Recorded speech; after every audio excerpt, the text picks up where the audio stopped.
Special एक दिन का आहूत करके विधानसभा से पारित कर आज कहीं भी हमारा स्थानीय लोग जगह नहीं मिल रहा है। जय भारत तमाम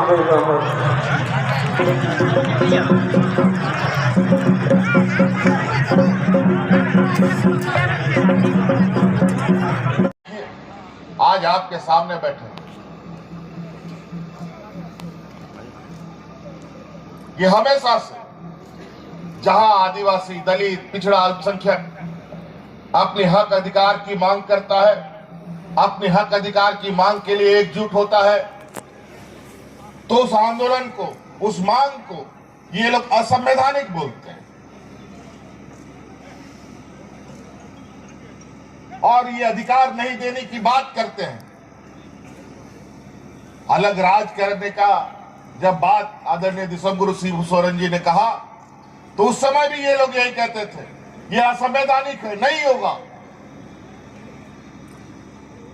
लेकिन आज अलग राज हुआ, कैसे हो गया? आज हम इस राज्य में सरना धर्म कोड का कानून लाते हैं तो ये लोग बोलते हैं असंवैधानिक है। 1932 का खतियान आधारित नियोजन नीति लाते हैं तो ये लोग बोलते हैं असंवैधानिक है। अजीब हालत, हमको तो समझ में नहीं आता है। राज्य सरकार राज्य के मूलवासी आदिवासी को अधिकार देने के लिए कानून बनाता है और पेट दर्द होता है यूपी बिहार का लोगों को। बड़ा विचित्र बात है। आपको हम बताना चाहेंगे, हम लोगों ने जो कानून बनाया उस कानून को कोर्ट में चुनौती देने के लिए 20 लोगों ने आवेदन दिया और 20 लोगों में एक व्यक्ति भारतीय जनता पार्टी का पदाधिकारी है और बाकी जितना 19 आदमी था उन लोग का पूरा बायोडाटा जब हम लोगों ने निकाला तो सब यूपी बिहार का निकला, एक भी झारखंड का निकला। यहां पर थर्ड फोर्थ ग्रेड में 100% यहाँ के मूलवासी आदिवासी को मिलना चाहिए कि नहीं मिलना चाहिए, बताओ। हमारे बाल बच्चों को नौकरी में प्राथमिकता मिलना चाहिए कि नहीं मिलना चाहिए। लेकिन ये लोग नहीं चाहते। जो कानून हम बनाते हैं वो असंवैधानिक हो जाता है और यही कानून कर्नाटक सरकार बनाती है। वहां के लोगों के हक अधिकार के लिए आरक्षण बढ़ाती है और वहां का महामहिम मोहर लगा करके दिल्ली भेज देता है। धनबाद जिला ही नहीं, पूरा झारखंड से हमारे विपक्ष को एक सीट भी नहीं मिलना चाहिए, एक सीट भी नहीं मिलना चाहिए। आज का राजनीतिक परिवेश में इतना विद्वेष, इतना गंदा कर दिया है, मैंने लाइक नहीं। साथ ही जितना जो करकता बोलते और फटे रखा अब वो पाचा 1932 होना बेटार या कोशिश है। हम लोग का पहचान 1932 है। अध्यक्ष श्री रमेश टुडू जी से आग्रह करूंगी कि वो मंच पर आए और अपनी बातों को रखें। रमेश टुडू जी।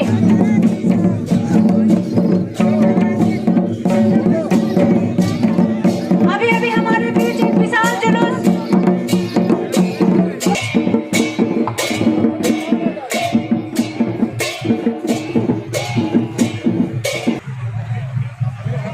जोगेंद्र महतो जी और जिस सरकार ने त्राहिमाम कर रहे थे अपने जान बचाने के लिए, झारखंड में अजूठा नहीं था। जिन्हें को विवश हो गए थे कि कल हम बचेंगे या नहीं, ऐसे विसर्जन का काम किया। इतना ही नहीं, पूरे लोग सभी को समृद्धि मिलेगी। आपको पता होगा कि जो लड़कियां बीच में ही गरीबी की वजह से पढ़ाई छोड़ देती थी, ट्रैफिकिंग को नौकरी देने के नाम पर दूसरे राज्यों में ले जाया जाता था, किस तरह से उनका आर्थिक और शारीरिक शोषण होता था।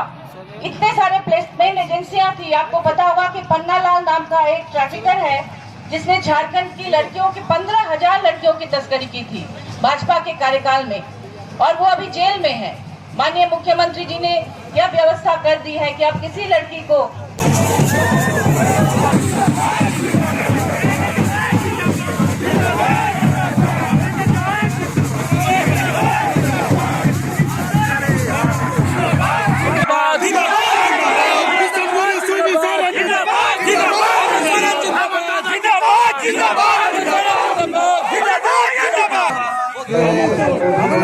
रखेंगे।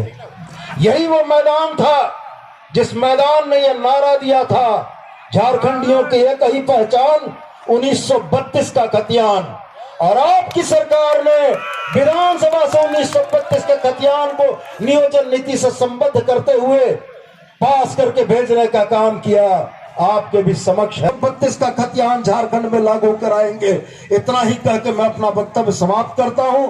जय हिंद, जय झारखंड, झारखंड के शहीद अमर रहे।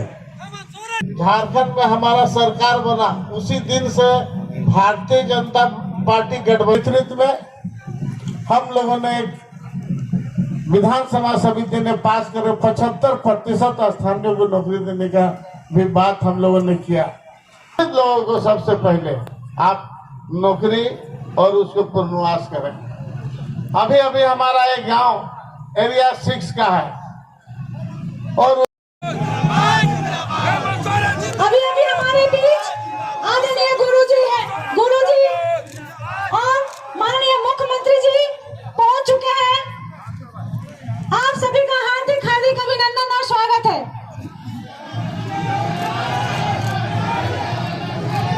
झारखंड मुक्ति मोर्चा जिंदाबाद, झारखंड मुक्ति मोर्चा जिंदाबाद, झारखंड के प्रिय मुख्यमंत्री हेमंत सोरेन जिंदाबाद, जिंदाबाद जिंदाबाद, झारखंड मुक्ति मोर्चा जिंदाबाद, आदरणीय गुरुजी शिबू सोरेन जिंदाबाद,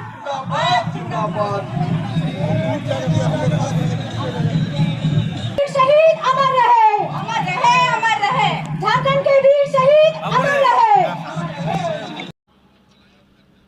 जब हम विकास कार्यों को गति दे रहे हैं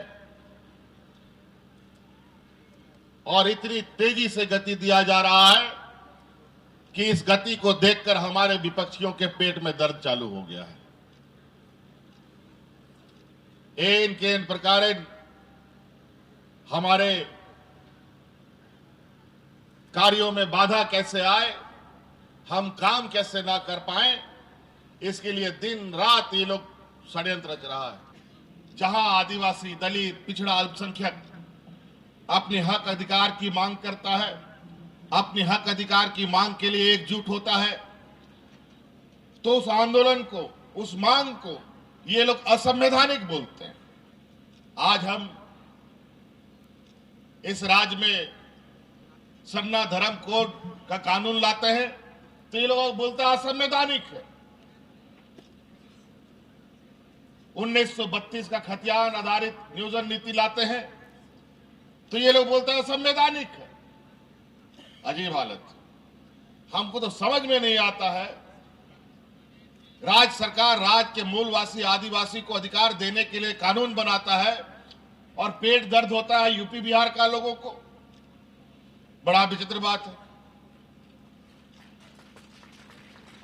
आपको हम बताना चाहेंगे, हम लोगों ने जो कानून बनाया उस कानून को कोर्ट में चुनौती देने के लिए 20 लोगों ने आवेदन दिया और 20 लोगों में एक व्यक्ति भारतीय जनता पार्टी का पदाधिकारी है और बाकी जितना 19 आदमी था उन लोग का पूरा बायोडाटा जब हम लोगों ने निकाला तो सब यूपी बिहार का निकला, एक भी झारखंड का नहीं।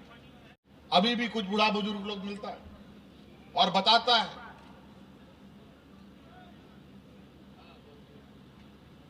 आज ये वीरों का धरती है और वीरों का धरती को इन लोगों ने एक चारागाह बनाया है और आज 20 साल में जो ये लोग मखमल में लेटा हुआ था, 2019 के चुनाव में उठा करके हम लोग को पत्थर में जाके सुला दिए और इतना तकलीफ इन लोगों को सत्ता से अलग होने का, कि रोज कुछ ना कुछ षड्यंत्र रचते हैं।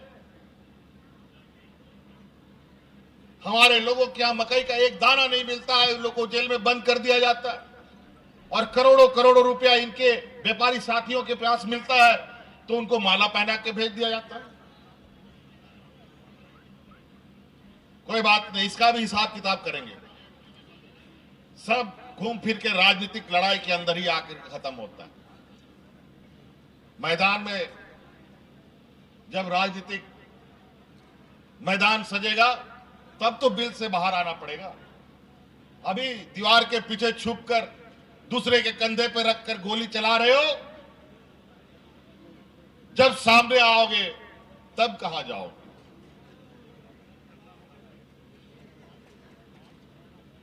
और आज हर एक गांव, हर एक पंचायत में पदाधिकारी जा रहा है, मंत्री जा रहा है, मुख्यमंत्री भी जा रहा है।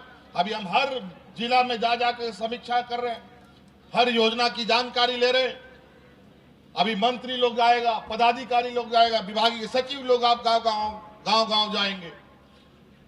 20 साल में इन लोगों ने सिर्फ कागज में काम किया, अब कागज में नहीं जमीन में काम करना पड़ेगा, तभी यह सरकार विकास के मायने को सही समझेगी। आप ही लोग बताइए, पंचायत में शिविर लगा था कि नहीं? पंचायत में शिविर लगा था?